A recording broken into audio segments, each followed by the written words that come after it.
ഞാൻ ഫസ്റ്റ് ടൈമാണ് government PSC എഴുതുന്നത്. അപ്പോൾ ആദ്യത്തെ ഒരു ഇതിൽ തന്നെ ഇത്രയും റാങ്ക് നേടുക എന്ന് പറഞ്ഞാൽ വലിയ കാര്യം തന്നെയാണ്. 2 മക്കളുണ്ടായിരുന്നു ആ സമയത്ത്. മൂത്താൾക്ക് 4 വയസ്സായിരുന്നു, ഇവൾക്ക് അന്ന് 2 വയസ്സാണ് ഞാൻ പ്രിപ്പയർ ചെയ്യുന്ന സമയത്ത്. അപ്പം വീട്ടുകാർ ഉള്ള സപ്പോർട്ടാണ് മെയിനായിട്ട് വരുന്നത്. ഹസ്ബൻഡിൻ്റെ സപ്പോർട്ട്, എൻ്റെ ഉമ്മ, മക്കളെ നോക്കാനൊക്കെ ആൾ വേണമല്ലോ.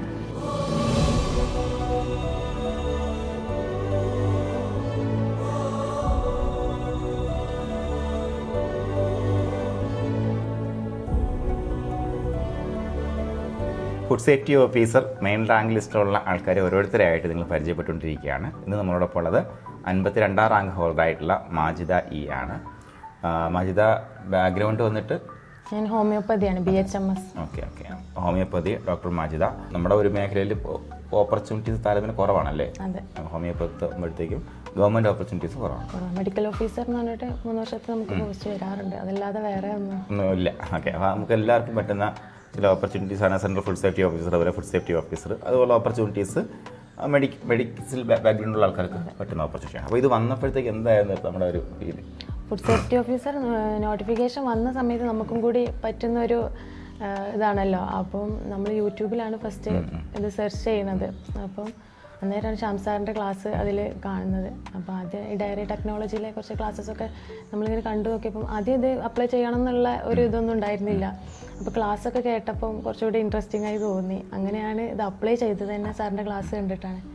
അങ്ങനെയാണ് സാഗാരിയിൽ ജോയിൻ ചെയ്യുന്നതും ഒക്കെ. അതിനുശേഷം വെബിനാറിൽ പങ്കെടുത്ത് സാഗാരിയിലേക്ക് വരുന്നു. പ്രിപ്പറേഷൻ എന്ന് പറയുമ്പോൾ ലോങ് ടൈം ആയിരുന്നല്ലടാ, കുറച്ചധികം ടൈം കൺസ്യൂമിങ് ആയിരുന്നു.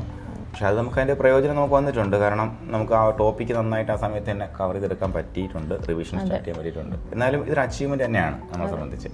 അപ്പോൾ അച്ചീവ്മെൻറ്റ് പിന്നിൽ നമ്മൾ സപ്പോർട്ട് ചെയ്ത് ആരൊക്കെയാണ്? ഞാൻ ഫസ്റ്റ് ടൈമാണ് ഗവൺമെൻറ് PSC എഴുതുന്നത്. അപ്പോൾ ആദ്യത്തെ ഒരു ഇതിൽ തന്നെ ഇത്രയും റാങ്ക് നേടുക എന്ന് പറഞ്ഞാൽ വലിയ കാര്യം തന്നെയാണ്. പിന്നെ നമ്മുടെ ഇതിന് പറഞ്ഞാൽ എനിക്ക് 2 മക്കളുണ്ടായിരുന്നു ആ സമയത്ത്. മൂത്താൾക്ക് 4 വയസ്സായിരുന്നു, ഇവൾക്ക് അന്ന് 2 വയസ്സാണ് ഞാൻ പ്രിപ്പയർ ചെയ്യുന്ന സമയത്ത്. അപ്പം വീട്ടുകാർ ഉള്ള സപ്പോർട്ടാണ് മെയിനായിട്ട് വരുന്നത്. ഹസ്ബൻഡിൻ്റെ സപ്പോർട്ട്, എൻ്റെ ഉമ്മ, മക്കളെ നോക്കാനൊക്കെ ആൾ വേണമല്ലോ. അങ്ങനെ ആണ്. ഹസ്ബൻഡ് യുനാനി ഡോക്ടറാണ്, നാട്ടിൽ തന്നെയാണ്. അപ്പം അവരുടെ എല്ലാവരുടെയും സപ്പോർട്ട് ഉള്ളതുകൊണ്ടാണ് പഠിക്കാൻ പറ്റിയത്.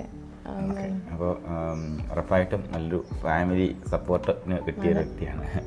ഓക്കെ, അതുപോലെ നമുക്ക് ബാച്ചിൽ വന്നിട്ട് ഉള്ള എന്തെങ്കിലും മെമ്മറബിൾ എക്സ്പീരിയൻസ് എന്തെങ്കിലും ഉണ്ടോ? നമ്മൾ സഹകാരി എന്ന് പറഞ്ഞാൽ ഇതിൻ്റെ മെയിൻ ഇതെന്ന് പറയുന്നത് സഹകാരിയുടെ ഇത് തന്നെയാണ്. കാരണം എനിക്ക് വേറൊരു സോഴ്സും ഇല്ലായിരുന്നു. അപ്പം അവിടുന്ന് തരുന്ന കണ്ടൻ്റ് ആണെങ്കിലും എല്ലാം അവിടുന്ന് തരുന്ന പക്ക അത് ഫോളോ ചെയ്ത് ഒരു ദിവസം പോലും ഞാൻ ക്ലാസ് മിസ് ചെയ്തിട്ടില്ല. എല്ലാ ക്ലാസ്സും അന്നന്ന് തന്നെ കാണാൻ ശ്രമിക്കാറുണ്ട്. പിന്നെ വീക്കിലി നമ്മൾ റിവിഷൻ ചെയ്യാറുണ്ട്. പിന്നെ സഹകാരിയിലെ ഡെയിലി എക്സാംസും വീക്ക്ലി എക്സാംസും ഒക്കെ വളരെ പ്രയോജനപ്പെട്ടിട്ടുണ്ട്. അത് പറയാതിരിക്കാൻ പറ്റില്ല. കാരണം അതല്ലാതെ നമുക്കൊന്ന് പിന്നെ യൂട്യൂബിൽ കുറേ ക്ലാസ്സസൊക്കെ കാണാറുണ്ട് എന്നല്ലാതെ അത് നമുക്കൊരു ഓർഡറിൽ അത് ഫോളോ ചെയ്യാൻ പറ്റുന്ന രീതിയിലല്ലായിരുന്നു. അപ്പം എങ്ങനെയായാലും സഹകാരി ഇൻസ്റ്റിറ്റ്യൂട്ടിൻ്റെ ഇത് തന്നെയാണ്, ആ ഒരു പാറ്റേൺ തന്നെയാണ് നമ്മൾ ഫോളോ ചെയ്തിട്ടുള്ളത്. നിങ്ങളത് നന്നായിട്ട് വർക്കൗട്ട് ചെയ്തു എന്നുള്ളതാണ്. ഒരു വഴി കാണിക്കാനേ പറ്റുള്ളൂ. എല്ലാവരും അത് കൃത്യമായിട്ട് വർക്കൗട്ട് ചെയ്തിട്ടില്ല, ചെയ്തവർ വിജയത്തിലേക്ക് എത്തി നിൽക്കുകയും ചെയ്യുകയാണ്. അതുപോലെ റിവിഷൻ്റെ പ്രാധാന്യം എപ്പോഴും പറയും, റിവിസ് ചെയ്യാനുള്ള സംഭവങ്ങൾ കൊടുക്കും. അപ്പോൾ അത് കൃത്യമായിട്ട് ചെയ്തു വരിക എന്നുള്ളത് തന്നെയാണ്. പക്ഷെ നമുക്ക് ഇൻ്റർവ്യൂവിൽ ഇച്ചിരി ബാക്കൗട്ട് ആയി പോയല്ലേ? ഇൻ്റർവ്യൂ ആണ് കുറച്ച് ബാക്കായി പോയത്. മറ്റേതിൽ 50.33 മാർക്ക് ഉണ്ട്. ഇൻ്റർവ്യൂ കുറച്ച് മാർക്ക് കുറഞ്ഞതുകൊണ്ട് റാങ്ക് കുറച്ച് ബാക്കോട്ട് പോയി. അപ്പോൾ ഇൻ്റർവ്യൂയുടെ പ്രാധാന്യം അത്രത്തോളം വളരെ വലിയ പ്രാധാന്യമാണ് ഇൻ്റർവ്യൂവിൻ്റെ മാർക്കിന്.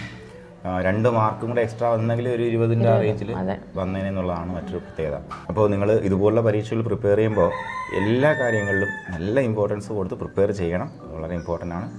അതിനോടൊപ്പം നമ്മുടെ മെൻറ്റർഷിപ്പ് മിഥുൻ്റെ അതെ, മിഥുൻ സാറ് ഇതിലെടുത്ത് പറയാതിരിക്കാൻ പറ്റില്ല. കാരണം സാറിനോട് ഏത് സമയത്തും നമ്മൾ വാട്സപ്പിൽ കോൺടാക്ട്, എന്ത് ഡൗട്ട് ഉണ്ടെങ്കിലും അല്ലെങ്കിൽ എന്തെങ്കിലും ക്ലാരിറ്റി വേണ്ടതോ അല്ലെങ്കിൽ ഡോക്യുമെൻ്റ് എന്തെങ്കിലും കിട്ടേണ്ടതായിട്ടോ ഒക്കെ ചോദിച്ചാൽ ആ സമയത്ത് തന്നെ പറ്റിയില്ലെങ്കിലും പിറ്റേന്നെങ്കിലും അത് എടുത്തിട്ട് കറക്റ്റ് എടുത്ത് തരാറുണ്ട്. സാർ അത് വിട്ടു പോവാറില്ല. സാറിനോട് പ്രത്യേകം നന്ദി പറയുകയാണ് ഈ അവസരത്തിൽ. അദ്ദേഹത്തിൻ്റെ ഒക്കെ ഒരു കോർഡിനേഷൻ്റെ മികവിൻ്റെയും അതുപോലെ നമ്മുടെ റിസർച്ച് ടീമിൻ്റെ ഒക്കെ ഒരു വിജയമാണ് FSO എക്സാമിൽ ആദ്യ 10ൽ 8 റാങ്ക് എത്തി നിൽക്കുക എന്നുള്ളത് പറയുമ്പോൾ.